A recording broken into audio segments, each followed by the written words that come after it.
make sure to give my dad a 5-star review.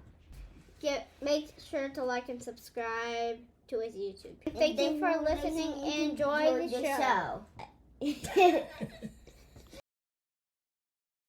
So I think Trump was a catalyst, absolutely, in the way that he polarized the electorate was unique, but it's something we've seen before a few times. I think you go back to the 1960s, early 1970s, and the reaction, the backlash to the Vietnam era counterculture, right, that you did see a shift among working class whites that were defined differently then because no one really went to college, or very few people, relatively few people went to college back then.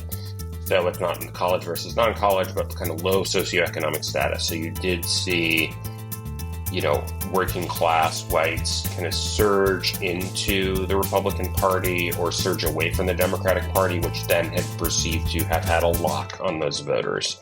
Hey, welcome back, Faithful Politics listeners and viewers. If you're watching us on our YouTube channel, I am your political host, Will Wright, and your faithful host, Josh Bertram, had a power outage, so he can't join us today. But with us this week, we have Patrick Ruffini. He's a Republican pollster and one of the country's leading experts on political targeting, technology, and demography. He's a co-founder of Echelon Insights, a polling and analytics firm, and has advanced the digital and data-driven transformation of American politics in numerous roles over nearly 20 years.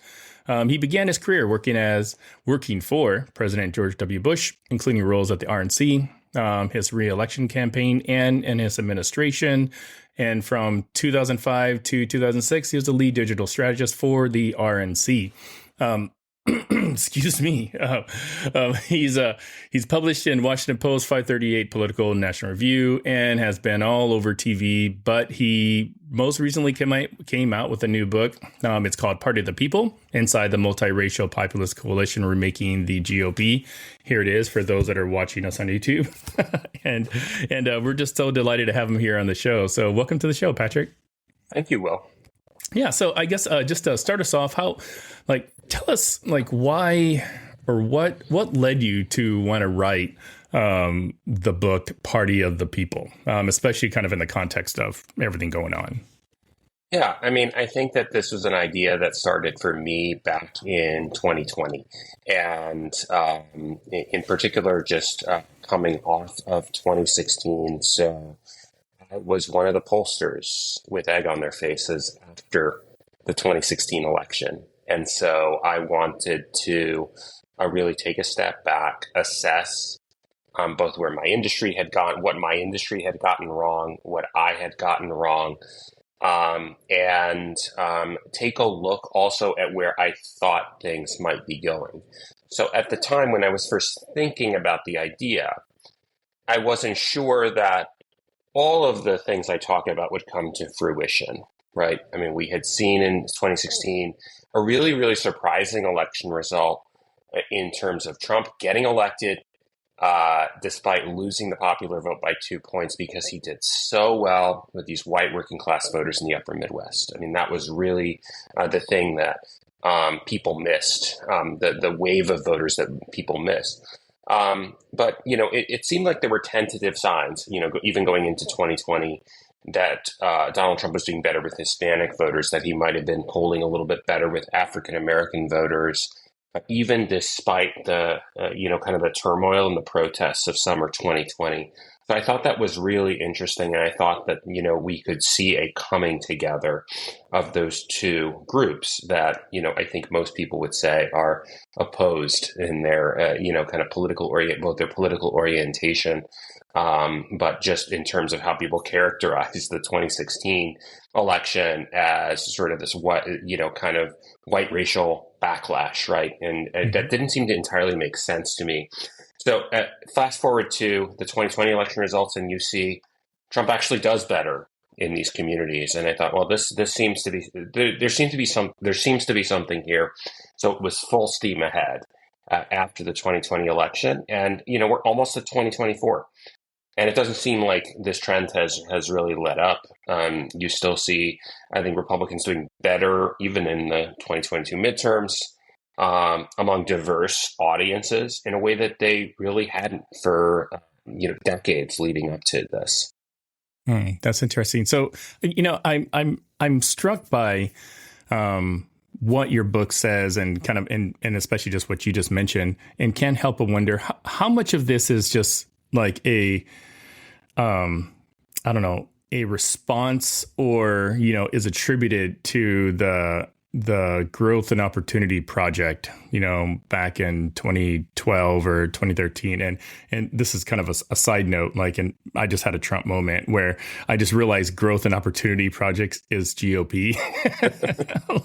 like Trump just recently just realized that us and US are the same thing. So I just had a Trump moment. But yeah, I'm curious, how much of it do you think is attributed to that? So it's very interesting. So back in what you're referencing is the so-called Republican autopsy following the 2012 election, in which, Republicans all of a sudden have this come to Jesus moment where they realize that we can't keep losing groups that are growing as a part of the electorate. We can't keep losing Hispanic voters. We can't keep losing African American voters. We can't keep losing Asian American voters. And so there was this brief moment in which they said, and really kind of party leaders came together to say, yes, we're going to pursue policies like comprehensive immigration reform. And that broke down pretty quickly. Right. Once there was a backlash within 6 months. That all fell apart. And then fast forward to 2015, and Donald Trump kind of walks down the golden escalator, says Mexicans are rapists, says all of these things, says all these nasty things about these groups. And people like me are horrified, right? Because, we believe that okay, the party does need to move in this direction, but he goes and does the complete opposite. And the surprise is that he wins, right? And he wins maybe not with a huge surge of support within these groups that he was kind of railing against, but he didn't do any really much worse. He didn't do worse than Republicans past. And, there was a sense maybe some groups had moved a couple points in his direction, which was, I think, a bit of a surprise to most people, let's say. Yeah. So that was part of kind of the irony that you have a candidate who is disparaging, right? These, Mexicans, all sorts of groups coming into the country, right? Mm-hmm. Immigrants saying build the wall. And yet he doesn't do any worse with Hispanic voters in the 2016 election. Yeah, which is really weird. and so do you think the Republican Party as a whole learned from the autopsy report, or was Trump just this weird outlier? Yeah, I think that is dead and gone. It's dead and gone, right? Now it's the entire party has been transformed into really singing from Trump's songbook on these issues, right? Everybody is kind of four square united behind, I think Trump's immigration policies, particularly what we're seeing on the border right now. So that is one aspect of this. So I don't think there's very much of the autopsy that lives on. But what's interesting in my own polling, because I've done polling in the Rio Grande Valley with Hispanics specifically, and there is no group that is right now stronger in favor of building the wall and more security down at the border than the people who are directly experiencing it. And I think that's a disconnect, right? I think people thought, in 2016, people thought, how could that be, right? And how could that be? And now it's, we're kind of seeing the consequence of, what has been a more open border policy. And you're seeing particularly groups that, were thought to be uniquely motivated by, Democrats really banking on this idea that Hispanic voters would be motivated by immigration the same way that Black voters were, historically motivated by civil rights. And that just did not turn out to be the case. And I think we're seeing that play out right now. Yeah, I think you're right. So I guess the quintessential question is why? Why are we seeing many folks in the minority who have traditionally, and as you argue in your book, have, almost emphatically voted, Democrat for, I don't know, past several decades. What's the thing that's kind of switching for them? Well, I think it's when you actually look at the main dividing line in our elections right now, it's not race, it's education. So we used to be, I think, race and ethnicity was a very significant factor, particularly in the elections in southern states, but even in northern cities, that there was a bright dividing line in a city like Chicago, between urban precincts with a lot of African Americans and the suburbs, which were ruby red. You really had that both suburban white working class, that was opposed to, kind of the agenda maybe coming out of big cities, right? I mean, and there was a stark divide. You look at maps in like 1984, 1988, and it's just super clear. Now the divide is education and its place and density, right? So those suburbs are sort of this extension of the city. You're seeing more, I think, racial diversity, in the sense of less residential segregation. You're seeing people live in, I think, closer proximity to one another. And in those places, you are seeing, particularly like the folks in the inner suburbs are more democratic right now than they were way back in the 1980s. And really the divide has become increasingly education, rural red versus urban blue.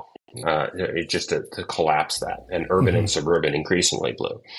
Now, what happened in particular in 2016 is you had this huge divide open up among whites by education. So you had white non-college voters in states like Ohio, Michigan, Pennsylvania, all those states kind of go way to the right. And you had this countervailing shift among whites in sort of closer in suburbs who were college educated, move all the way to the left. And that netted out to the benefit of Donald Trump, because that is an electorally stronger position to be in, both in the sense there are more non-college voters in the electorate than college-educated voters in the electorate.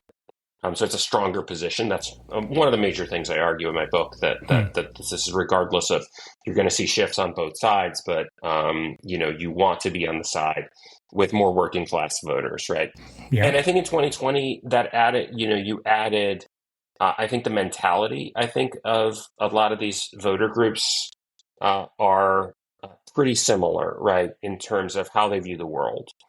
So you look at non-white working class voters, I think in many ways have a lot more in common with white working class voters than they do with white college educated voters who are very liberal and progressive. So if you look at the results of Democratic primaries, right, where you really see a stark divide between moderates in the Democratic Party and African Americans, and to some extent Hispanics, siding oftentimes with a more moderate candidate in Democratic primaries, and oftentimes, college-educated white voters in big cities and gentrifying areas siding with a more liberal or progressive candidate.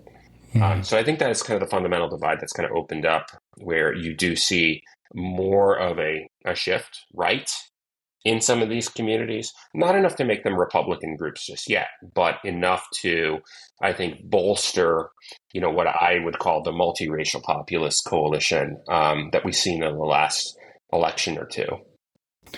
So this is kind of just a tangent question, but I have to ask you, because you're a pollster, like, why do we group things by race, like education level, all the different permutations when we're polling people?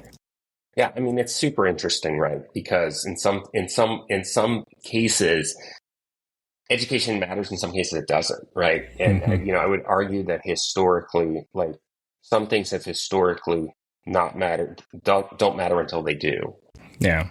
So I think part of the issue is with polling in 2016 was that nobody really thought much of this education divide prior to 2016 because, at least among whites, and I think there's sort of an acknowledged sort of, we need to kind of treat white voters without degrees differently than white voters with degrees. It seems to be kind of a shift that's been happening since the 60s. But when you look at 2012, there was absolutely really no really major divide. I mean, there was a slight divide between those two groups. And that blows open in 2016. Now, what happens, right? I think with the polling specifically, you had basically the pollsters just kind of ignored kind of education as a variable. So they kind of underweighted non-college voters. And they didn't really matter. It didn't matter because it didn't matter. They didn't pay that much. They didn't pay that close attention to it. And a lot of the data sources about, a lot of the data sources were also pretty flawed, right? Frankly, about, how many of these different groups were represented. So, part of the issue in 2016 was you weighted, you kind of underweighted this white non-college electorate. What's interesting is that, among voters of color, there really isn't very much of an education divide at all, right? I mean, you're maybe starting to see one in some communities. I'd argue maybe you're starting to see it with Asian American voters, but it's nowhere near what you're seeing among white voters. And I think that's very significant. And the shift has been, and it's why I group things the way I do, right? The shift has been among all Hispanic voters, to some extent among all African American voters, a shift right, not just regardless of college education or not. Among white voters, though, it's really been a shift right among shift left among college educated voters and a shift right among white non-college voters. Yeah. So, I kind of understand that, but I'm curious though. So whenever I read polls, whenever I, listen to people repeat kind of where the country's at, there tends to be groupings. And I don't know if the groupings of, you got non-whites, you got blacks, you got college educated, who came up with these silos or these categories, and why are those the metric that we group people in? Because I just feel like people are just so diverse, outside of just college and race and whatnot. It definitely is an oversimplification, right? I mean, and it's not even, I think some of the groups you mentioned, it's not even the worst offenders. I mean, you have every election, there's a buzzword of the, there was once, you're talking about soccer moms, or you're talking about suburban women, or you're talking about different groups. And that I would argue, I mean, a lot of times I would argue these are not meaningful distinctions at all, anymore, or they're not relevant anymore, right? I mean, and just kind of what I was talking about earlier, something that matters a lot in one election can the next election be, doesn't matter very much at all. So I do think that it's this, I think people need to kind of collapse these things to feel like they better understand them. But you're right, there's just a lot of underlying complexity that these simplified groupings don't get at. Yeah, I want to see a poll that gauges how people that support Marvel and people that support DC comics vote, because I'm definitely in the Marvel camp personally. So and my voting record does tend to lean more left. So I'd be curious if there's a nexus. So if you can look into that would be awesome. I think a lot of people have looked at, to be serious about this, so a lot of people have looked at music preferences and things like that as actually, people said, that actually predicts, heavy metal fandom. It might be heavy metal, but it's something like that. So somebody has made the argument that somebody took big data, right, of where people are listening to certain music types, and that actually does a better job than education of predicting shift to Trump, right? I mean, it's fascinating. Yeah, I want to know where my ska folks are. Okay, so in your book you did address this this growing population of non-whites, within the country. So, I think you said in your book that by like 2045 that, we're going to be a minority majority in America. So how much of your data factors in that just, the growing populace in America is becoming more multiracial, and as a result, like we're naturally just going to have a larger pool of people that are going to vote with the Republicans. Yeah, it would. That's just something that I really want to get across, because I do think that Republicans, to some extent, have their blinders on when it comes to this reality that they've made gains in recent elections. But to some extent, it's a race, right? Can they close the gap fast enough to account for the fact that their traditional segments of the electorate are getting smaller? So I think that to some extent, these things are tied together. And that is part of my argument that, the fact that you have a multiracial electorate, you have a more diverse electorate, means you can't have that without a lot of people in these diverse groups who maybe used to be underrepresented in the past or used to be more economically impoverished in the past. You can't also have that without a lot of people rising into the middle class, a lot of people kind of making their way up the economic ladder. And as they do that, their priorities change, right? Particularly we've seen among Hispanic voters as they move up the economic ladder, and they have seen really tremendous gains in their economic fortunes over the last few, decade or two.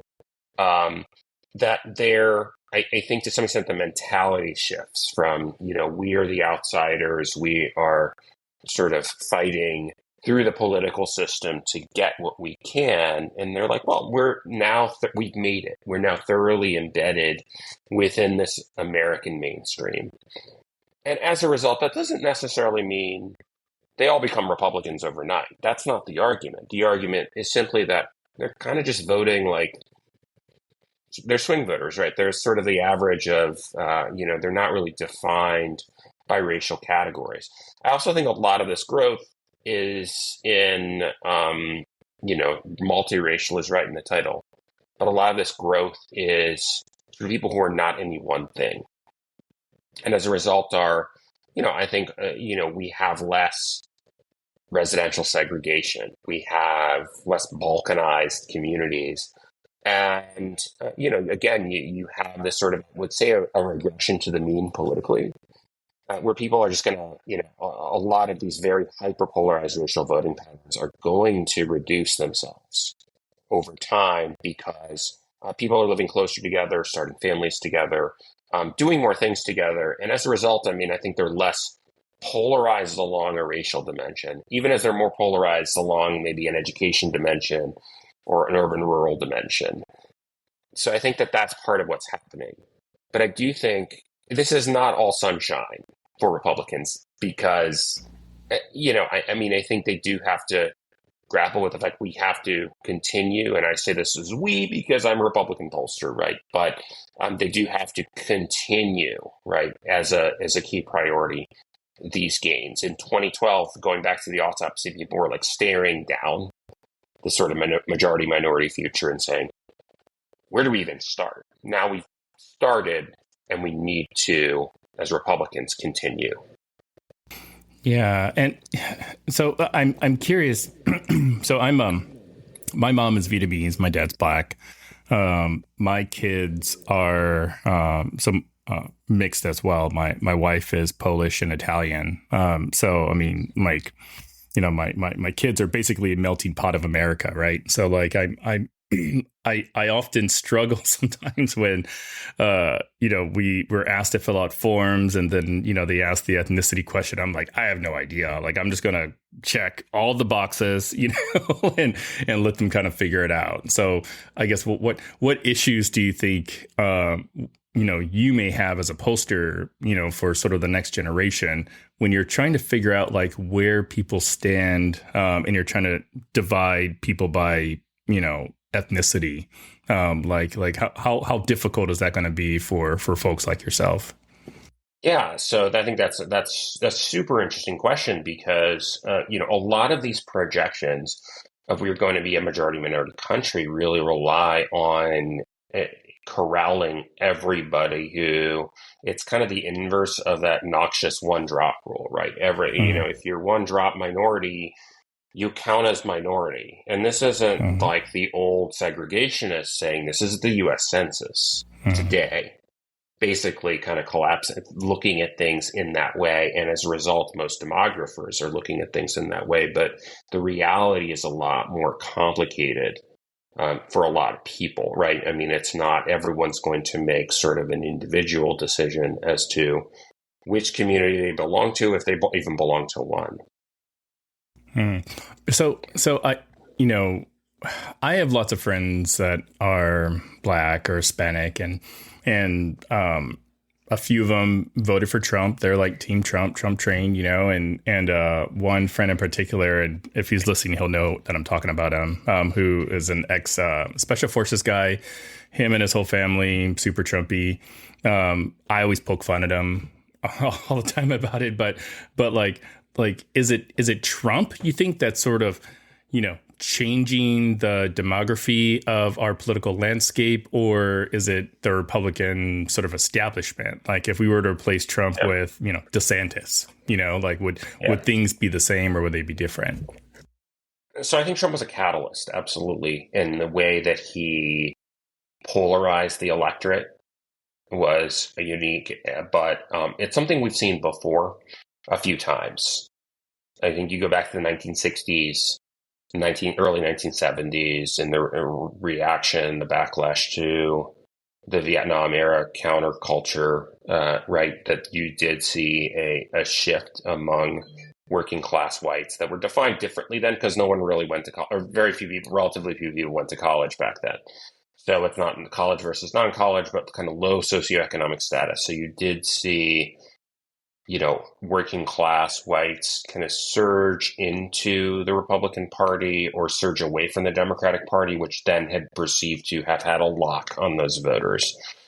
And then you fast forward but that doesn't, that advances, that doesn't really reverse itself that much in the intervening years. Then you go over to 2000, which turns out to be a pretty pivotal election when it comes to some of these divides. In terms of the urban-rural divide, red versus blue really starts to be a big deal. And the divide gets even bigger, it inches forward.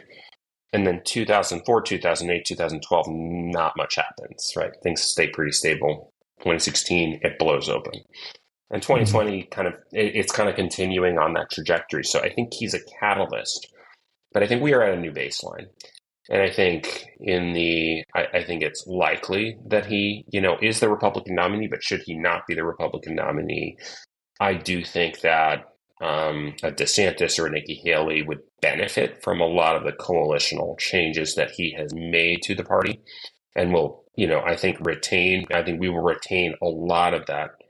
We'll also probably do somewhat better in the suburbs, right? I mean, I think it'll actually be it would be net positive for Republicans if they were to nominate someone else. I don't think they will, but I think it would be a net positive because they'll probably gain back some of those voters that they lost. But I think they'll keep the vast majority that I think of the gains Trump made. Yeah, I've been saying a lot to friends and conversations I've had with others is that, I think if Trump is the nominee, I think he'll lose. But I think that if like Nikki Haley were the nominee and say she picked somebody like Tim Scott as her VP, Republicans would probably win because I think that Democrats are, if nothing else, ideologues and would love to have a woman president. and she could probably pull a lot of Democrat voters, especially with the unpopularity of Biden right now. But, we don't necessarily have to get into any sort of punditry or anything like that. But I am curious, though, in your thoughts on why you think,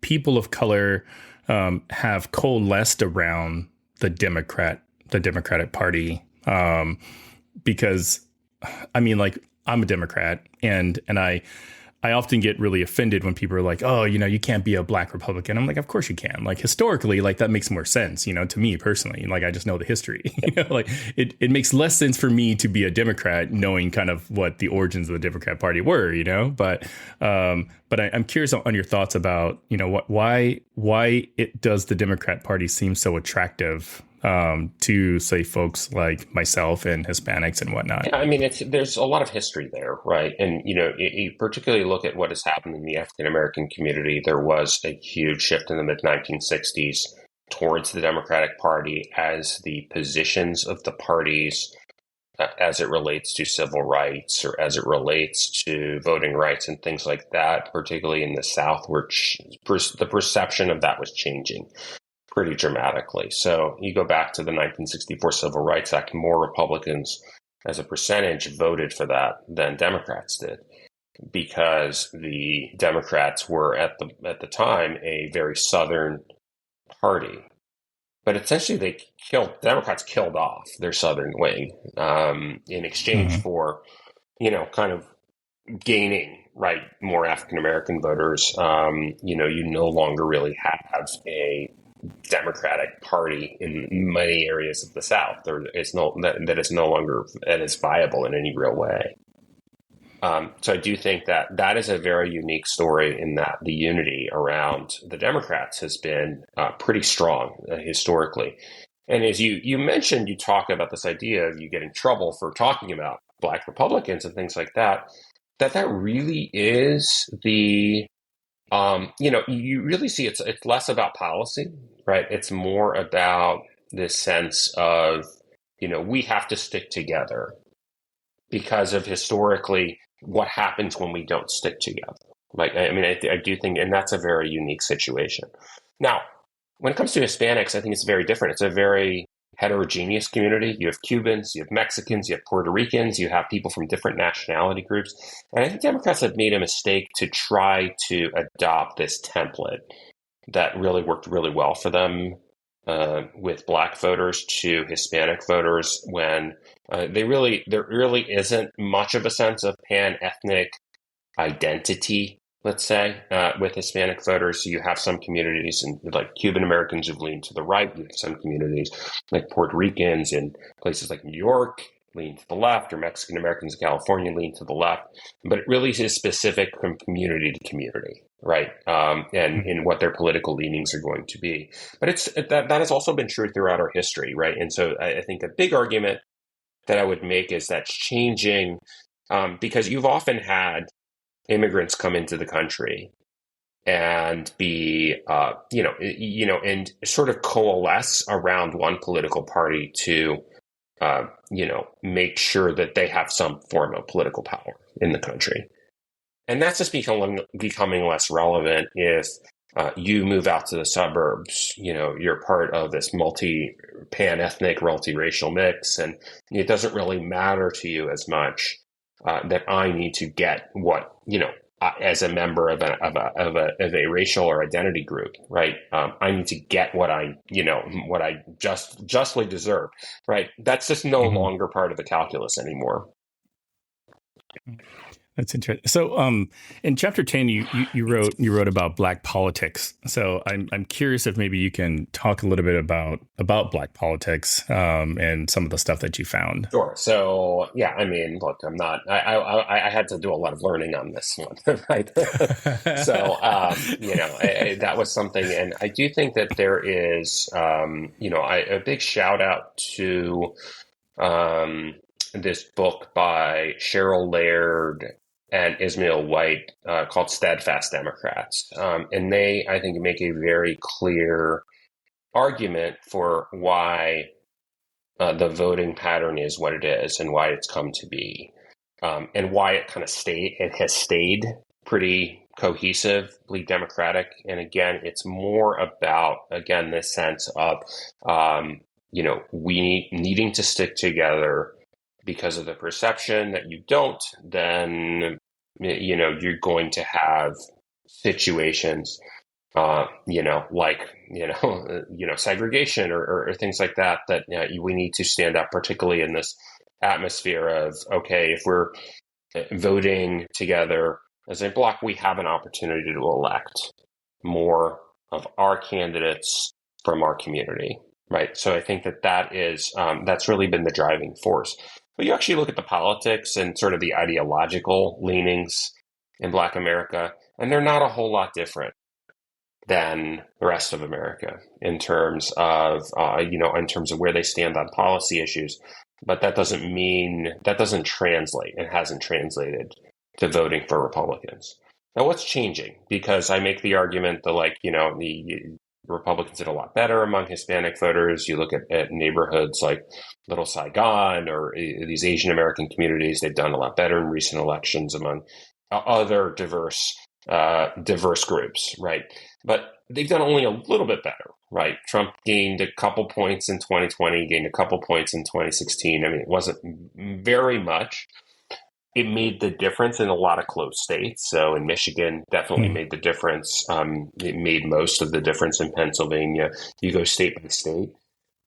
You're also seeing, I think, in the sense also Black voters being less enthused about voting for Democrats, particularly post Barack Obama. So I think another big part of the equation has been turnout and the ability for Democrats to galvanize the Black vote, as they have kind of started to count on, and they can't really count on it anymore. So even in a state like Louisiana, there was a recent gubernatorial race where I think the Republican candidate got may have gotten upwards of 20% of the Black vote. But also with low turnout. So as a result, the Republican was able to really win without a runoff. You're seeing a few more examples of that. You're seeing, particularly in the midterms last year, you did see, particularly outside the South, you're seeing Republicans get up to 15, 20% in a lot of places. And you're seeing younger Black voters in particular, the polling in particular around younger Black males is interesting. I mean, you've seen support levels get up to 20, 25%, specifically there. Black women kind of remain very united in the Democratic camp, but younger Black males are starting to migrate or being a little bit more diverse politically. Oh, that's interesting. Yeah, because I can make an argument why the Republican Party, policy-wise, can benefit many in the African American community. And again, I say that as a Democrat, because I'm a former military. I was in the infantry, very pro-gun. Like a lot of people are surprised. Yeah, I have my progressive bona fides, but I am kind of pro-gun. and what I tell people is that, Republicans push for 2A and just, gun ownership. What gets lost in, I think, the broader national conversation is that if you are living in the south side of Chicago and the police response time isn't very quick, you want to be able to own a gun just to protect yourself. I mean, you may not be, bring it around to the grocery store and the libraries or whatever, but in your home, that's your protection, because law enforcement isn't going to be coming as quickly as they may in some other neighborhoods. So what are some other, Republican type of policies that you think are attractive or should be appealing to, minority populations within America? I mean, I think that the real challenge there is how do you build intergenerational wealth? And that has been a huge challenge in the African American community, especially. And so I talk about proposals towards the end of the book, because a lot of intergenerational wealth is when you actually count things like Social Security benefits, or the promised value of Social Security benefits, Black citizens are really losing out because of lower life expectancy on a lot of tapping into that future wealth. Because that is really kind of the primary source of net wealth in the African American community, is a sort of future value of retirement benefits. So, thinking about, specifically how do we make that system work better? There have been proposals made to, potentially allow people to tap into part of that and pass that along to their children, right? Obviously, entitlements being a huge challenge. But I think with the economy right now, I think that is really been kind of a major factor for why Black approval of Joe Biden is so tepid. You're seeing maybe approval ratings in the high 50s, low 60s, and that's far short of what he would need to get. And I think partly it's an economic and inflation focused movement right now, where people are not really seeing the benefits of so-called Bidenomics and really prioritizing things that will help people get ahead. I look at a thing like, and this is kind of a little bit of an under the radar issue, but I look at things like the Green New Deal, or I look at things like all these green economy investments that I don't think that working class voters across racial lines think is going to benefit them, despite the rhetoric about all these green jobs, because I think they look at these things and say, this is just going to make things even more expensive than they are. And it's going to potentially cost jobs in traditional industries that, many African Americans and Latinos have relied upon. So I think that is an under the radar issue, right? That I think if Republicans, how do we figure out how to get smart about messaging on those particular issues? Yeah, because as one that does care about the environment, that does believe that climate change is real, like tackling those problems isn't going to help put food on my table tomorrow. So I definitely agree, and I think that especially with Biden's overwhelming Black support, especially like in South Carolina, and how Jim Clyburn really helped kind of push him over the line. Like if you are a Black South Carolinian, you're like, okay, what have you done for me lately? Because like we're spending all this money and everywhere else in the country and the world, but I'm not necessarily doing any better than I was 4 years ago. So I definitely see that. I'm curious about your thoughts on if any of your research has revolved around just people of faith. Especially whether, in the multiracial community or anything like that. I mean, it's sort of just, people think, okay, when you think of people of faith, you think of Republicans. When you think of like, baby eating demons, you think of Democrats, So like what is your research, show as far as how those people are voting, and if there's a shift happening there as well? I think this is a super interesting question, because it's actually, maybe I'm going to go a direction maybe you're not expecting with this, because I think, yes, if you look at the community, there's a huge racial divide and divide by religion within the Democratic Party. And that Black Democrats, express as high levels of religiosity as white Republicans. Mm-hmm. And almost no one else in the Democratic side expresses that. I mean, and particularly if you break it, you kind of zoom in on white Democrats and white college-educated Democrats. I mean, I think there's something like a 6-to-1 preponderance of Black Democrats who say, religion is very, very important in their lives, right? I mean, it's this huge divide, so it looms over things. What I would say that Trump did, though, you have to kind of go back before this moment where he kind of basically controls the Republican Party and has almost near universal loyalty among Republicans that are obviously a very religious group. But you go back to the 2016 primaries, and where Trump really cleaned up in that primary was among people who said, yes, I'm evangelical, but I don't attend church on a weekly basis. And that was a key dividing line, where you had most of the evangelical leaders in the evangelical community who wanted initially, the thought was, we want nothing to do with Trump.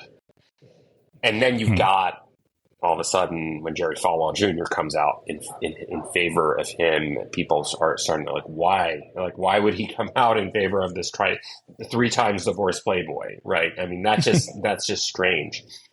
And I think what Trump really redefined, to some extent, Trump was able to realign many people, particularly in the white working class, who are not exclusively defined as like formal members of a particular denomination or faith, that people who had either maybe called themselves evangelicals but did not attend church frequently, or even maybe some folks who, were not really very religious at all. I think he replaced, this old sense of the religious right dominating the Republican Party.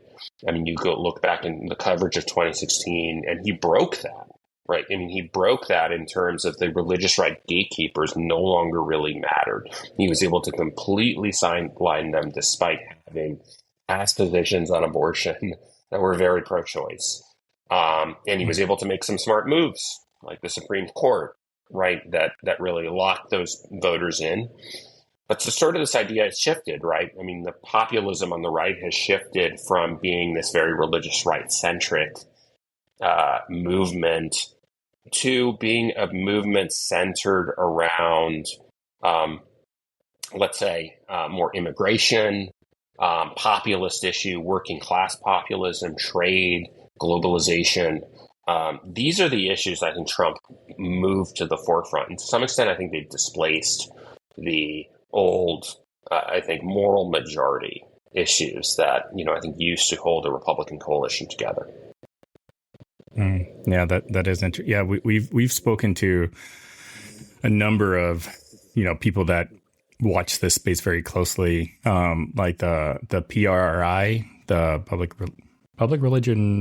Public Research Religion Institute, and they came out with a pretty fascinating survey they did with the Brookings Institute recently, which was really phenomenal. But okay, so here's a question for you. So you mentioned that you, just like every other pollster in the country, were wrong in 2016, and I'll be honest, I don't think I'm alone in this, that, I've lost a lot of confidence in polls because of that. And I understand it's a whole science, and a science of which I don't understand, but I'll ask you about it. But I'm curious, like, what are some changes to your methods that you've made to better predict or analyze kind of what's going on in the country? I think that anybody who tells you they have the secret sauce or have the magic thing, because what's interesting is that we talked a lot about 2016 polling error, and technically speaking, 2020 was worse. So in terms of, it didn't get the winner wrong, right? I mean, generally said, all right, Biden is probably going to win, but remember the pre-2020 polls saying Biden's going to clean his clock, and that didn't happen. Yeah. And it was close enough such that Trump could claim that the election was stolen from him, that he could convince the vast majority of Republicans that he actually won, right? I mean, it would have been a very different universe had the polls been right in 2020. We would not be probably having this conversation. I might not have written this book, right, if the polls were actually right in 2022. But I think to me, the important thing is listening to within specific geographic areas and specific communities. So I mentioned doing polling down on the U.S.-Mexico border, doing, one of the things we did immediately after the 2016 election is we started polling these Trump country counties uniquely, rather than doing this sort of broad national polls that kind of wash out, I think, the voices of folks in specific communities, really zooming in on what are the differences in priorities and issues from Hispanics on the border to whites in rural America to folks in big cities, and really trying to understand that from an issue standpoint as opposed to from a purely partisan standpoint. Because I can't tell you that a lot of the partisan, or horse race polling is automatically going to get better. I don't know if it's going to be actually any better in 2024, but I think that what we as pollsters can do is really listen better within specific communities that we may have missed in the past. Interesting. So how do you become a better interpreter or consumer of polling information? Because I feel like I could find a poll that will, say that this podcast is the best rated podcast in all of America, but like I know that is only partially true. So like, how do I become a better consumer of polls? One thing as it relates to elections that gets broadly misinterpreted, and I think because people are taking shortcuts. Polling is not getting any less expensive. It's not getting any less. It's not getting any it's not getting any easier. And so I think people will take whatever shortcut they can. And so what I do think is important to remember is that we do not have a national election for president. We do not have a popular vote that decides who wins the presidency. And all the polls you're seeing are popular vote polls. In the last few elections, the median state, right, which would determine kind of 270 electoral votes, the tipping point state, has been between 2 and 4 points to the right of the country. Now, will that continue in 2024? There's no law that says that's going to continue, right, in 2024. It used to be the Democrats had this advantage, but I think partly because of how Trump reshaped the electorate in this more working class Republican coalition, that he had this hidden advantage, right, of having this more geographically advantageous coalition, right, going into 2020 that allowed him to almost win but for 70,000 votes in 3 states, or even maybe even less, right, but to almost win the election despite losing the popular vote by 7 million. So I think that would be one specific thing, is pay attention to state polls and not national polls of 2024. Oh, interesting. Oh, that's actually really, really good information. So like, I guess what do you say to people? Because I've heard this too, that I can't trust polls because I've never been polled, and I get the sense. Like I don't know. They don't live in how Iowa. People conduct polls. They don't live in Iowa. They don't live in New Hampshire. Right. Yeah, that's true. Actually, the people that are saying this don't live there. Yeah, and like when people are doing polls, is it all like through telephone? Is it through mail? Because like I feel like I've hung up on quite a few people that I thought maybe were trying to conduct a poll, but like I wasn't immediately sure, so I just hung up and then blocked their number. So how do people get contacted for these polls? Super interesting question, but like more and more of it's online. So a lot of what the polling we do is online, not all of it, but a lot of it. You have more and more online polling to counteract, I think, a lot of the difficulties. It's getting very much harder and harder to reach people. The irony is of the folks who say, I've never been polled, is you probably haven't, just like you're hanging up. So I think that in the 20th century, way to go back in the 20th century, 30% of people who were polled picked up the phone and answered the poll. Today, it's a fraction of a percentage point. So as a result of that, just the math, to do the poll, you have to call a lot more people. So, which means that you're actually probably getting polling calls all the time that you're screening.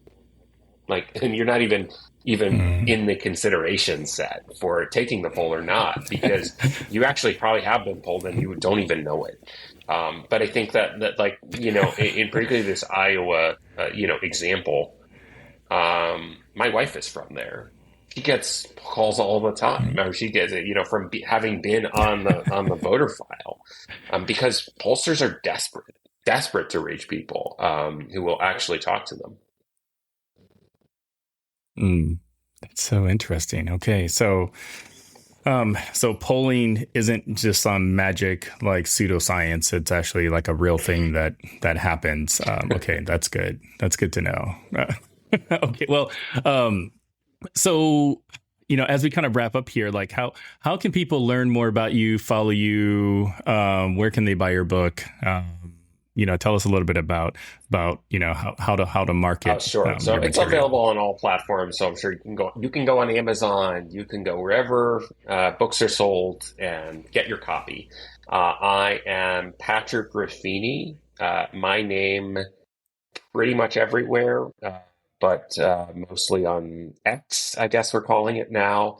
And it's Twitter. I'm not going to stop calling it. And on patrickruffini.com is my newsletter. Yeah, and you have a That's Substack, right. which is really good actually. Like I've been reading it, and you write it from the viewpoint of somebody that doesn't do this for a living. So I really appreciate like your writing style. So, but Patrick, thank you so much for joining us. This has been a pretty fascinating conversation. The time went by really fast. And I just appreciate all the work you're doing. And any predictions for 2024 that you're not in the business. You're brave to make? I'm not going to be in the business of doing.